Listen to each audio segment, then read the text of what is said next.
Hello, hi, my name's Michelle, and I've been developing something I call shamanic reparenting. And why have I done that? Well, it was by accident, really. I have, I am 56, and I've been going through menopause, and the kind of hormonal changes that instigate change make puberty seem like a walk in the park. It's a very can be a very difficult process, having these kind of hormonal changes that take you through from being a mother in the mother phase of life to the crone phase of life, and that's where the reparenting has happened most naturally, really. In the last couple of years, my last child left home, and I've been raising children all my life, really, from having two younger siblings when I was a child and having a lot of responsibilities for them in the home, and going straight into being a teenage mum. I have raised my own children for 38 years, and then they went straight on to have children. So I've got a lot of grandchildren as well that I'm blessed with and love immensely. They really are the reward, I think, for raising children. The biggest reward, anyway, that you can have all the fun and you don't have to do a lot of the work with these young ones, this batch of young ones, as I call them. Yeah, anyway, so I've got a really high ACE score. That's adverse childhood experiences. There's a list of 0 to 10. You can Google it, the ACE score, adverse childhood experiences, and look up, how many of those that you've had, and higher scores really do mean you've got a lot of impact from your childhood. A lot of different types of traumas as well. There's event trauma, there's neglect, there's surgical, there's accident. There's so many different types of traumas. But then, for me, I've coined this phrase called domestic traumatic stress disorder.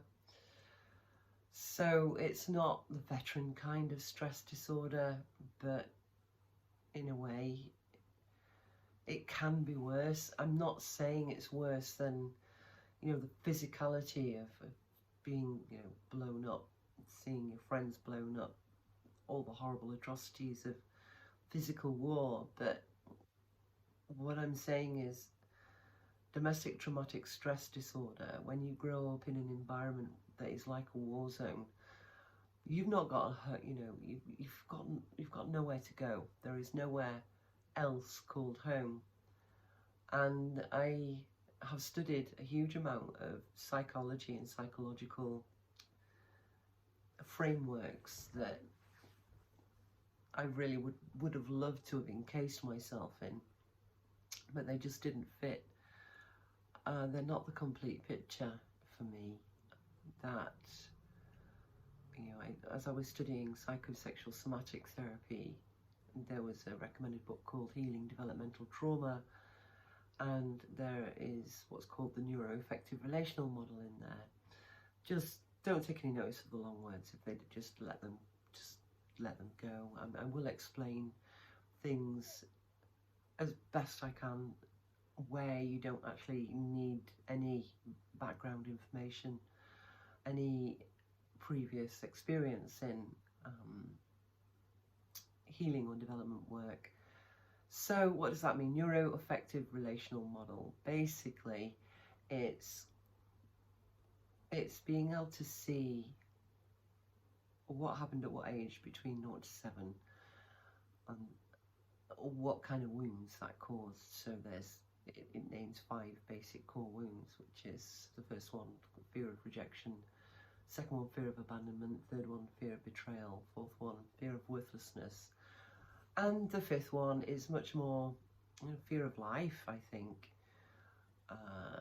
where you just don't let the life force run fully through your body. And all of these kind of core wounds happen to all of us. You know, we've all got one or more of them. Everybody. I really don't know anybody. There might be one person that I know that I've met in my life, and I've met many people that really didn't have any of those wounds. Anyway, according to a lot of the psychological theories and structures that I've read about, if it had just been that's all we were, this way of analysing and identifying ourselves, then I should have been dead a long time ago. And while studying that course, it was when you're studying heavy duty therapies such as psychosexual somatic therapy, it is part of the course that you have therapy at the same time, so that you can heal and integrate anything that arises, and keep yourself clear to keep learning,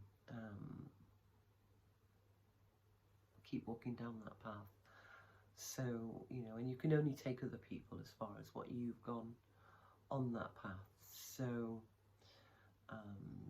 you know, I worked really hard to make sure that I was as clean and clear as possible to be able to work with people's sexuality, including my own, because sexuality is the red thread of my life, and I have had to do a huge amount of work to heal my own sexuality. You know, phases of boom and bust, basically, the same as my energy running, times of being incredibly, having a high sex drive, and times of having none whatsoever, boom and bust. And they're all related. The way that our energy runs through our body is sexuality in a broader sense. It's our capacity to be able to live life turned on. And what do I mean by turned on? I mean being able to feel whatever is there in the present, being alive in the moment, not being in autopilot, program from the past. And I'm not saying all programming's bad. You know, the programming to drive a car is really good, and you know that becomes subconscious, and then we can drive a car automatically.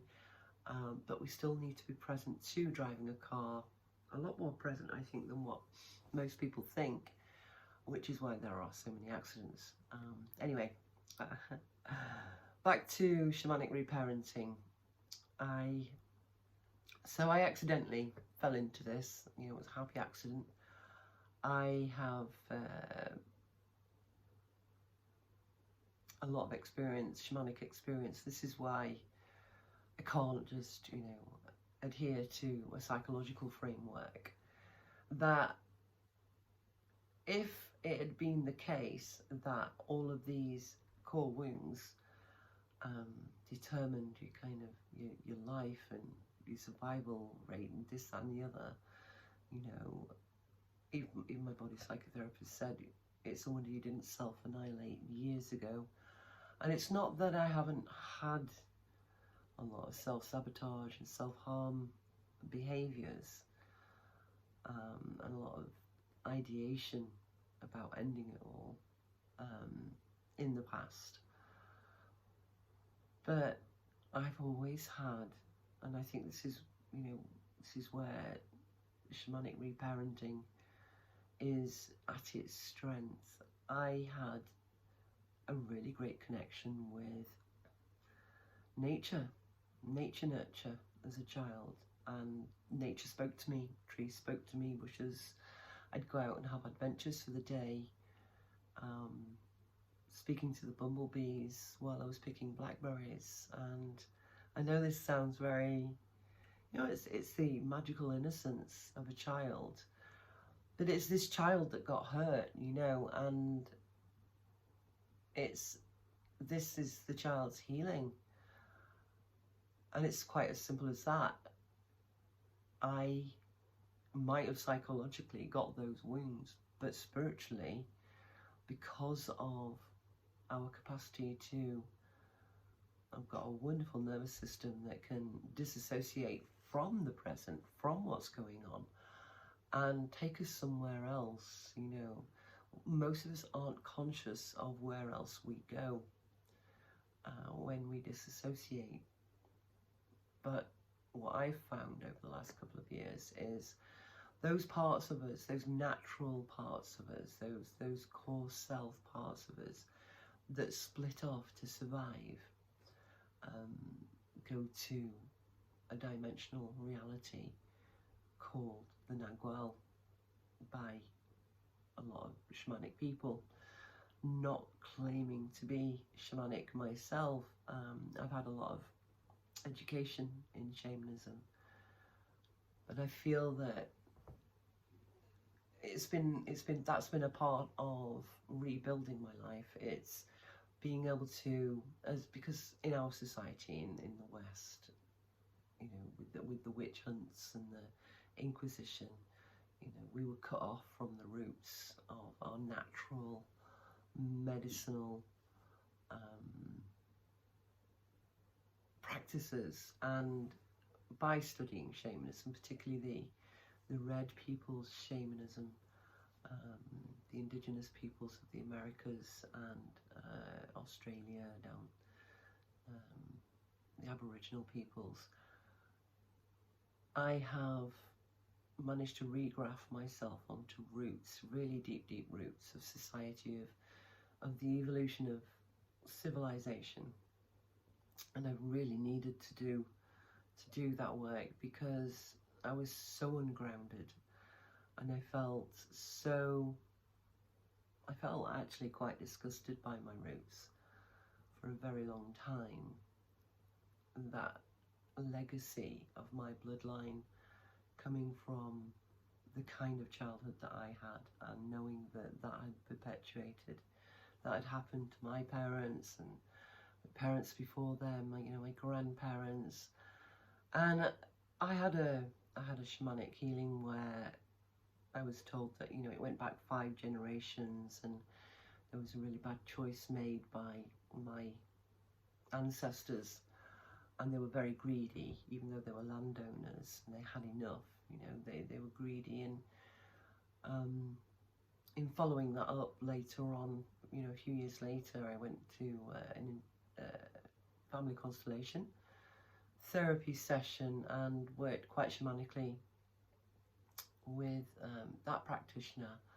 Hopefully, you know, I will get to do some interviews with these people so that I can introduce you to them, because shamanic reparenting really is,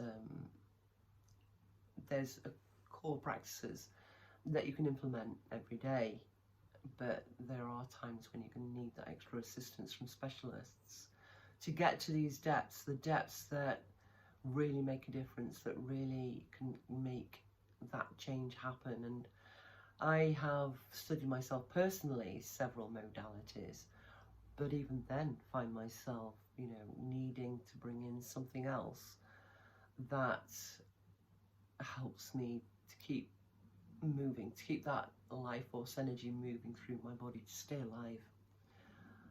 So as I'm doing this work, healing the trauma,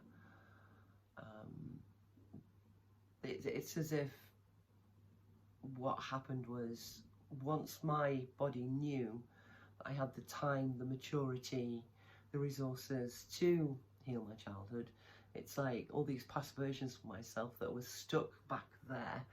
And, you know, with having a traumatic childhood, it kind of tends to repeat itself through adulthood as well. So there's all these past versions of myself standing in a queue, no particular order of time, coming forward to be healed. So it's been a very big onslaught over the last couple of years doing this work, but with a lot of support from spirit, from my spirit guides and power allies. And, you know, the synchronicities sometimes do get too much, and I've read that, you know, too many synchronicities and you can start going into psychosis. So So don't worry. I know where that edge is, and I don't cross it. You know, you can recognise the warning signs of going out too far into these realms. And you know, the most important thing is you stay grounded, centered, balanced, aligned, and connected. Every day, if that's all that you do, whatever practices that you have to do that, grounded, centered, balanced, aligned, connected, however you interpret that, however you do that, however you be that, if that is all you do every day to heal yourself, that's enough. On saying that, none of that is as easy as it sounds. Some of it is, and it becomes easier, but yeah, it's about finding your own way to do that. And in the next video, I'll talk more about the ways that I've found. Bye for now.